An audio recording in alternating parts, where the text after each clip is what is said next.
Hi, I'm Deborah. And I'm Lawrence. And today we're doing a video about depression symptoms you might never have heard of. The reason that we're doing this video is because, first of all, depression symptoms lists suck. They're horrible, they're dry, they're medical. I saw them for years and years and years before I got diagnosed with depression, and they didn't click with me at all. So they're really not good for anyone except a doctor and an insurance company to agree that you do have depression. And the other thing is that we're learning more and more that depression is much more complicated than we thought. So, really, people have very unique combinations of symptoms that are unique to themselves. And so nobody's alike. Nobody's really the same as anybody else when it comes to depression. Yeah, no one's depression is exactly like someone else's. And so that does, make it difficult sometimes to recognize, both for the people who are going through it and people around them. So we thought we'd go over some symptoms that are like, non-traditional, not necessarily on the list of depression symptoms. So one of the depression symptoms that you probably have seen on a depression symptoms list is fatigue. Fatigue, the word fatigue doesn't describe it really. No, this does not doesn't do it justice. Fatigue is, I think, a technical term, maybe medically, but when a layperson hears fatigue, they think, oh, I stayed up too late and now I'm, a bit tired in the morning, I'm having a bit of trouble getting out of bed. That's not what people who are depressed feel. Yeah. They feel something like, the better word is exhaustion. Yeah. You just don't feel capable of moving. Yeah. You feel like your body won't let you. It doesn't have the power to. You're stuck. You're paralyzed. Exactly. That is the perfect description. I'm cool. I don't know so I have MS. I know what actual literal fatigue, where my brain is telling the nerves in my body that the muscles are completely fatigued. So I've felt both something I've had like your regular physical fatigue, your fatigue that is nerves sending the wrong message, but still are, we're literally sometimes I cannot walk any further. And I've had depression fatigue. The thing is, they're different. Depression fatigue. Well, the thing is that depression fatigue feels exactly like the fatigue you get like when you're really, really sick. So it makes sense. Depression is an illness. Yeah, my guess is that in the same way that MS is screwed up my nerves so that it sends signals to my body saying your muscles are completely fatigued. My guess is that depression somehow does the same thing, is it sends those symptoms to your brain, because you may be sitting there thinking, wow, I really need to do those dishes. And you feel overwhelmingly tired. Like there's just no way you can do that. And it's really hard to explain, I think, to someone who hasn't had depression. They just don't understand, how can you feel that exhausted? There's nothing wrong with you. Get them to stay up for 5 days straight, maybe. Yeah, or when you're really sick. When you have a fever and a fever, how a fever just completely affects your body and makes you exhausted. That is very similar to what it's like. But somehow your brain, when you're depressed, is triggering that feeling for you. Yeah, but if somebody really wants to know, deprive them of sleep for about a week. Yeah. Or remind them what it was like when they had like 103 fever. Yeah, that too. Yeah. Either of those is optional. Yeah. Although I think intentional sleep I don't know if it's intentional to sleep deprivation counts as torture. So maybe not. But the other thing is, remember, with that, they're also sleepy, where this isn't necessarily sleepy. Not necessarily. So it's a different feeling, but it's your body just is your brain at least is telling your body that it is completely exhausted. So it's just very hard to get yourself to do something that really it's hard to explain. Like, it really wouldn't necessarily take that much effort, maybe. Yeah, but your brain is body saying and you're brain- exhausted, you can't do it. Your mind and body are both telling you, you don't have the energy to do Yeah. this. Your muscles don't work right Yeah. now. I think it's your mind telling your body that. Yeah. You know what I mean? No, Yeah. is that not what I said? Well, I mean, it's I all don't know. coming from here, I think. Yeah. So another thing that you don't necessarily hear of another depression symptom is cognitive problems. I think that there are a lot of different ways to look at it. One is that you can be very forgetful. You can have a lot of trouble concentrating, and generally just feel like your brain is fuzzy. Like it's really hard to focus. It's really hard. I guess same thing. That's the same thing. It's hard to concentrate. You know what I mean? You've talked about this before. Yeah, I think I have. Yeah. But it really is. It's something that that again, having had depression and MS, and I had remember that year I had the really bad MS year. I had so one of the symptoms I had about 12 or 13 new symptoms that thankfully only lasted a year. But one of the things I had was cognitive issues. Some of it was just like not remembering words, but some of it was just a fuzziness that I just could not seem to ever get out of. I've had that same feeling. Yeah, it wasn't just it's not just a matter of not concentrating, because even when you try to concentrate, you're not able to. And even, I have ADHD and I'm prescribed medicine for it. Even then, I still get that feeling. So it's definitely not, my ADHD causing that. So it's, something else. Agreed. I have the same thing. Even if I take my ADHD meds, if I'm having a real problem with depression, like the last few months because of the pandemic, my depression has definitely come back. And same. So even taking my ADHD meds doesn't help, because it's not going to be able to affect that, because it comes from depression.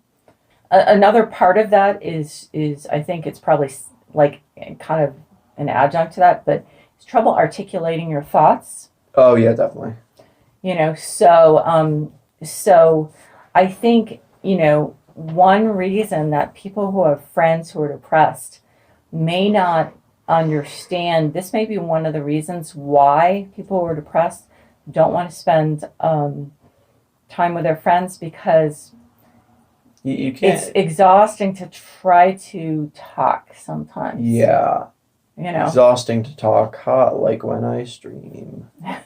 I was considering shilling my channel. Anyways, I definitely think I've had that issue a lot. I don't know if that's just me, but I have a lot of the time I have an issue with, getting my thoughts out in a clear manner. Yeah.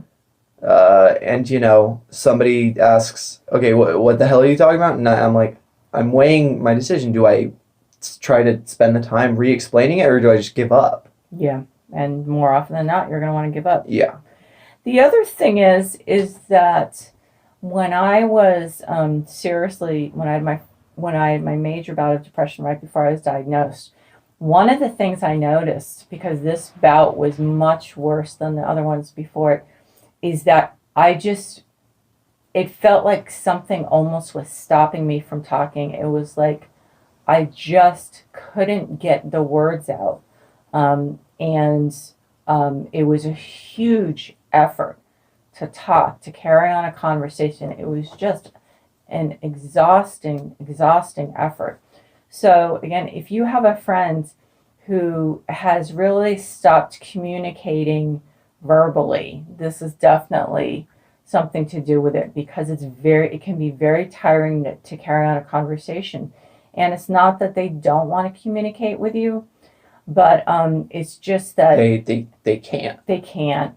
Yeah. I mean, this might have a biological reason in your brain. Like the depression may be suppressing something, like, some kind of facility with language or something. So, because remember, depression's in your brain. So I think that we're beginning to realize that there are a lot of ways that depression affects the brain that we never knew about, and in some ways, as I said, some of these symptoms are similar to my MS.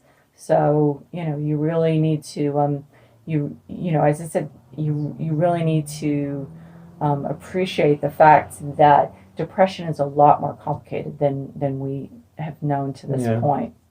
One of the other depression symptoms that you're not going to find on a depression symptom list is the depression voice.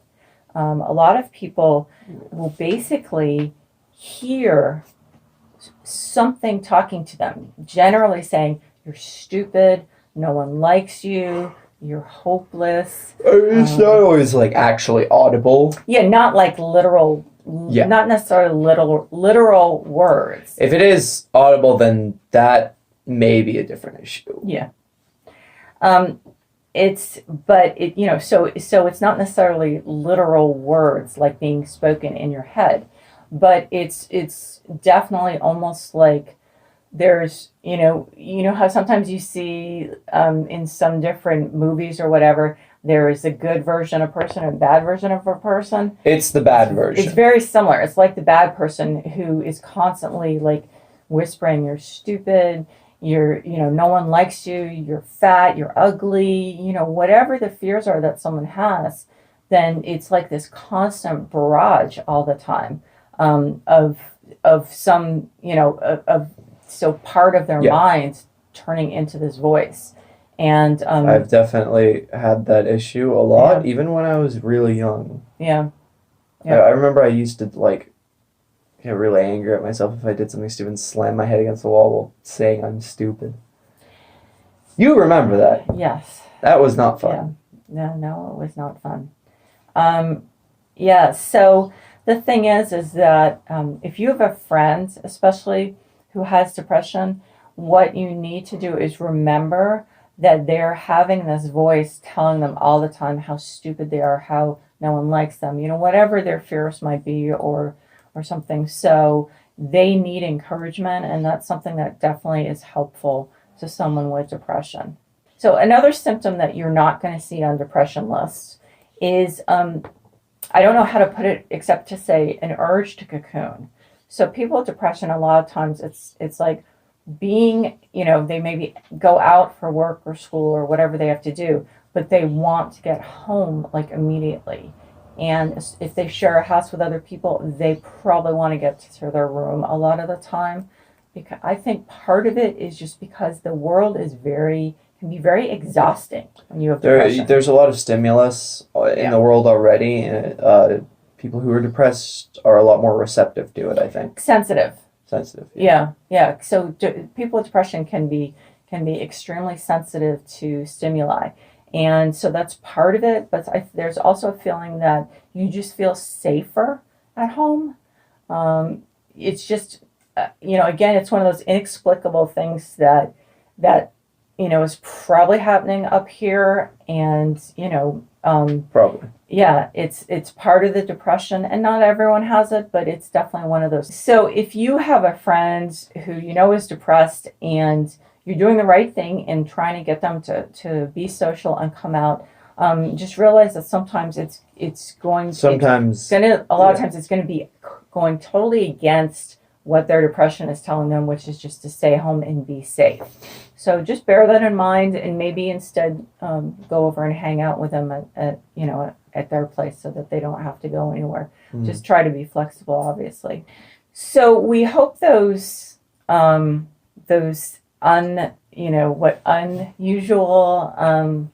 uncommonly depression symptoms you probably haven't heard of are helpful. I think there's a good chance we'll be able to think of a few more. Because again, depression is really complicated, and everyone is so unique. And this is one reason that a lot of depression is not getting diagnosed, because there just isn't there just aren't a lot of depression lists out there that have like all the possible symptoms that people might have.